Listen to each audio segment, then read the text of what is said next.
28 August Thursday.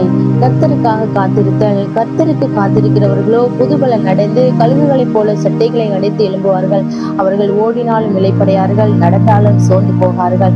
ஏசாயா 40:31. நாம தேவனுக்காக காத்திருக்கிறது அப்படின்னு சொல்றது விசுவாசத்துல ஒரு மிக கடினமான ஒண்ணு. நம்ம வந்து ஏதாவது ஒரு காரியம் செய்யணும் அப்படின்னு சொன்னா நம்ம உடனே கிடைக்கணும் அப்படின்னு நம்ம நினைக்கிறோம். ஆனா நம்ம தேவனிடத்துல நம்ம சொல்லிட்டோம் அப்படின்னு சொன்னா அது பொறுமையாதான் நமக்கு நடக்கும். அதாவது நம்ம வந்து தேவனுக்காக காத்திருக்கிற இந்த காரியம் அவர்கிட்ட சொல்லிட்டேன் அது நடக்கும் அப்படின்னு சொல்லி வெயிட் பண்றது வந்து வீணான நேரமா போகாது.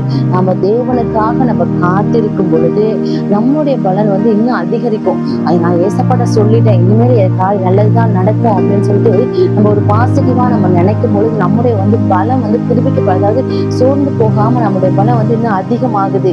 அந்த மாதிரி நேரத்துல நம்ம சோர்ந்து போகாம இருக்கிறதுக்கு தான் தேவன் இன்னும் அதிகமா ஒரு பலனை கொடுத்து இன்னும் அதிகமா தேவனுக்காக நம்ம காத்திருக்க நம்மளை வந்து காத்திருக்க நமக்கு உதவுவாரு.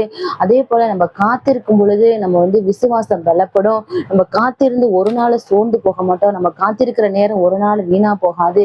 தேவனை நம்பி காத்திருக்கும் பொழுது அந்த காரியம் கண்டிப்பா நம்முடைய வாழ்க்கையில நன்மையாவும் ஆசீர்வாதமாகவும் முடியும்.